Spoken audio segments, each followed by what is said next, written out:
आते हैं अगला चैप्टर, चैप्टर नंबर 13, जर्मनी में नाजीवाद। अब क्या पढ़ेंगे? जर्मनी में नाजीवाद। क्या पढ़ेंगे? जर्मनी में नाजीवाद। नाजीवाद का संस्थापक कौन? हिटलर। अब आता है हिटलर, नहीं कहता है ज़्यादा हिटलर बनती हो, हैं? ठीक ना। चलिए आगे बढ़ते हैं।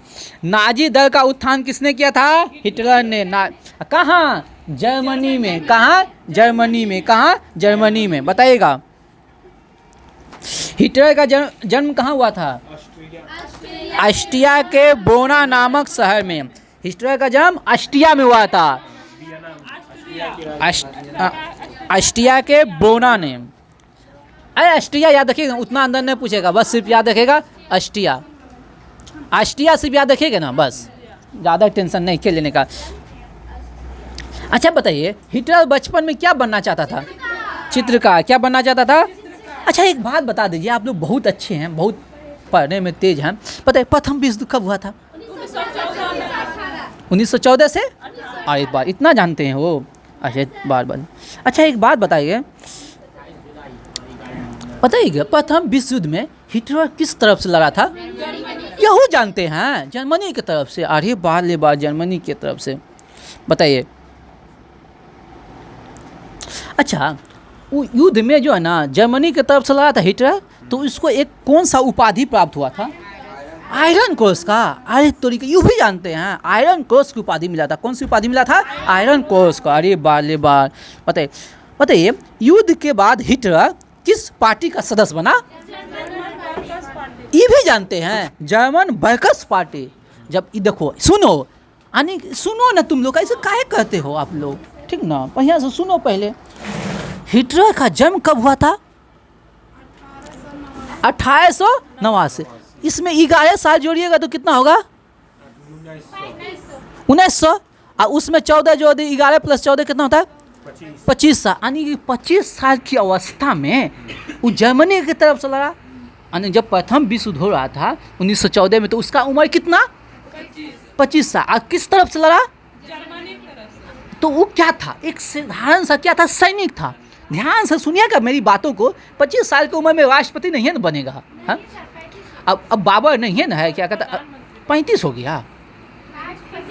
हाँ तो 25 साल में सैनिक, एक सैनिक के तौर पर किधर से लड़ा? जर्मनी की तरफ से। दिमाग में एकदम क्लियर हो गया। तो उसको एकदम उसका वीरता देख के जो ना आयरन क्रॉस के, आयरन मतलब क्या होता है? लो पुरुष, लो है, बात समझे? Iron man, iron cross, iron cross का उपाधि दिया। ओके ना? ओके। अरे बढ़िया से बोल दो रे। ये हम मेरे साथ जो ना इंसाफी कर रहा है, ये बंदा देख लीजिए भाइयों। देखो ये है अभिषेक कुमार, बोल बाज नहीं रहा है, हमसे जो कट्टिस हो गया है। तो बोलिए आप लोग, हंस रहा है मुस्कुरा के, ठीक ना? चलिए, जर्मन वर्कर्स पार्टी का सदस्य कब बना? हिटलर बना था। जर्मन वर्कर्स पार्टी, नाम देखिए, German workers party. Workers party यानी कि काम करेगा। क्या करेगा? काम। मतलब हम इस पार्टी का नाम है जर्मन वर्कर्स पार्टी, ठीक नहीं? काम करने वाला पार्टी है। 1920 में इस पार्टी का नाम बदल के हो गया national socialist German workers party. अब आ गया सोशलिस्ट में, ठीक ना? नाम जुट गया इसमें नेशनल सोशलिस्ट में। अब धीरे धीरे हिटलर जो है ना फ्यूहरर का नेता बन गया। धीरे धीरे इसका क्या बन गया? नेता। धीरे धीरे इसका क्या हो गया? हाँ इंग्लिश वर्ड है, ठीक ना? तो धीरे धीरे इसका क्या बन गया? नेता बन गया। बस समझे? पहले एक सैनिक के रूप में आया, फिर पार्टी का सदस्य बना, फिर नेता। अब देखिएगा ना आगे इसका प्रगति देखिएगा ना। अभी भाई देखते रहिएगा किसका? हिटलर का। कहाँ से कहाँ जाता है, ठीक ना? टेंशन नहीं लीजिए, आप लोग भी एक दिन नेता बनेगा ना, किसी का तो अपने घर का तो जरूर, ठीक ना? ठीक ना? इसका तो जरूर। चलिए देखिए, सुनिएगा क्वेश्चन, ध्यान से सुनिएगा। हिटलर ने किसके साथ मिलकर वाइमर गणतंत्र के विरुद्ध खिलाफत किया था, विद्रोह किया था? रुडेनडार्फ के साथ। हिटलर ने किसके साथ मिलकर वाइमर गणतंत्र के खिलाफ विद्रोह किया था? किसके खिलाफ? रुडेनडार्फ के विरुद्ध। किसके? रुडेनडार्फ के विरुद्ध। लेकिन विद्रोह में क्या हो गया? असफल हो गया। हिटलर को क्या बना लिया गया? बंदी बना दिया गया। हिटलर अब अब हिटलर को हो गया जेल, कब? 1923, 1923 यानी प्रथम विश्व युद्ध के 5 साल बाद। क्यों जेल हुआ? रुडेनड्रॉप के विरुद्ध क्या किया था? विद्रोह किया था। रुडेनड्रॉप के विरुद्ध क्या किया था?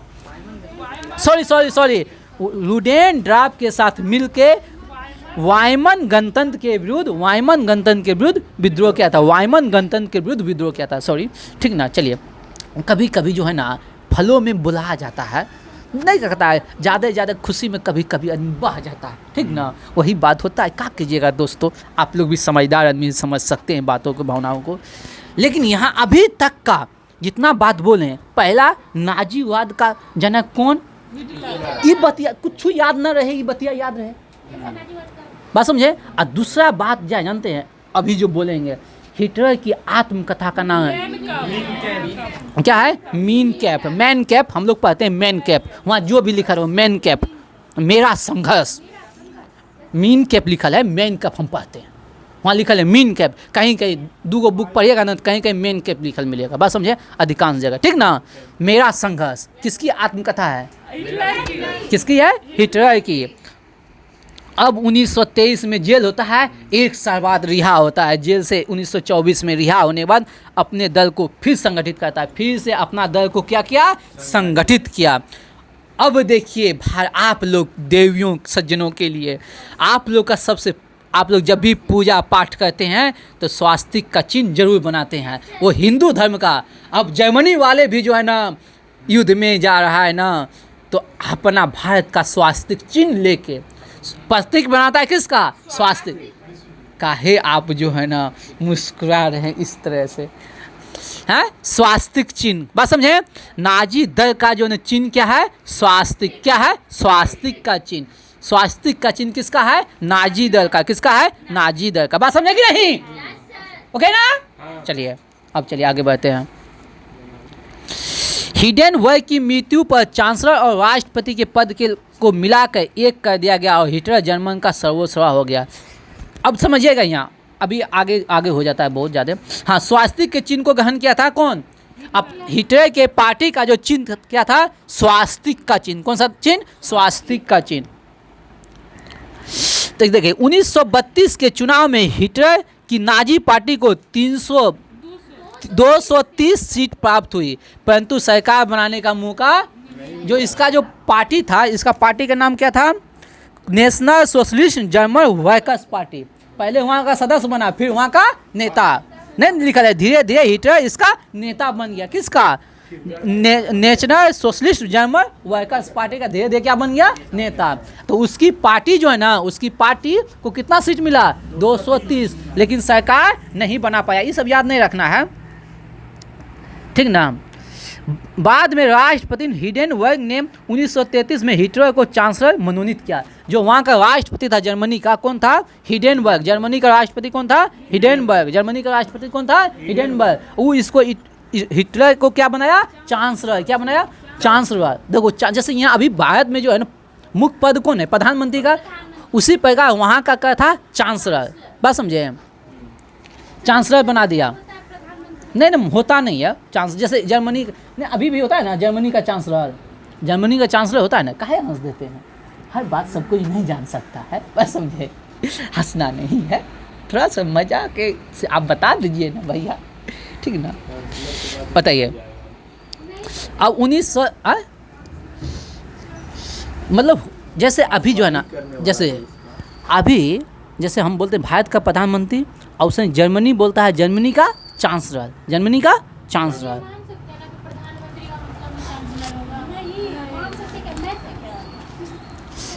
हाँ, आप ऐसे कह सकते हैं।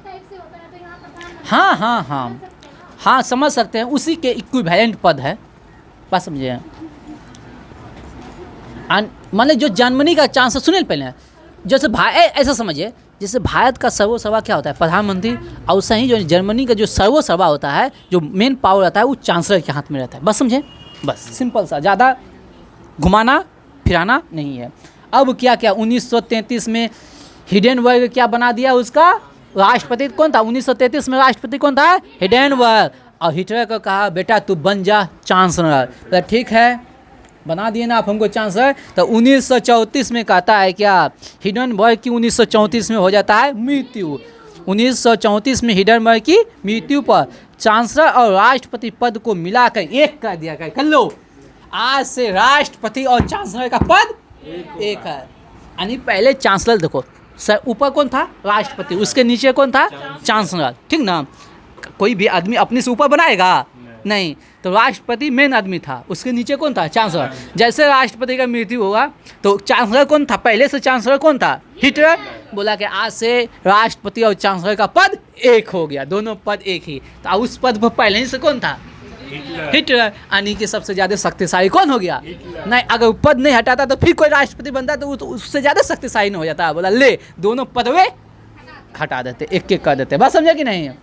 अब देखिए कहाँ से उसका सफ़र स्टार्ट हुआ था, युद्ध में एक सैनिक के तौर पे आया, फिर ना फिर एक पार्टी का सदस्य बना, उस पार्टी का सर्वोच्च बना, और फिर कहाँ बना, जर्मनी का क्या बन गया, चांसलर, राष्ट्रपति, सर्वा, यानी पूरा देश उसके हाथ में आ गया, पूरा देश उसके हाथ में आ गया। बात समझे कि नहीं।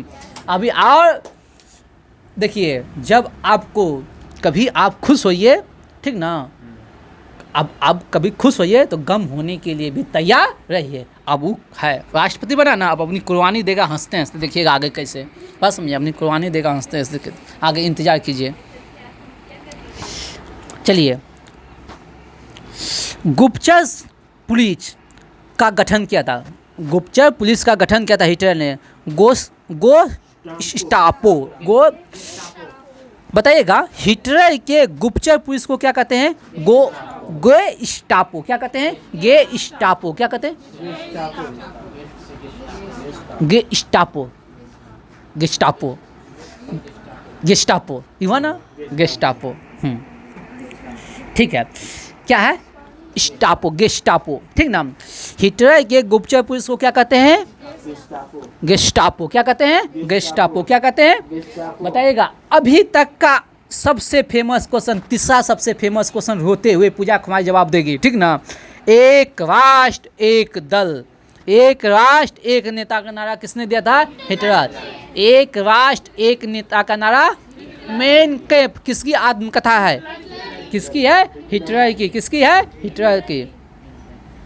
बताइएगा, नाजी दल का प्रचार कार्य किसने संभाला था, गोएबल्स, गोएबल्स। चलिए ये इंपॉर्टेंट नहीं है। बताइए, जर्मन सुरक्षा परिषद की स्थापना कब हुआ, 1933 में। कब हुआ, 1933 में।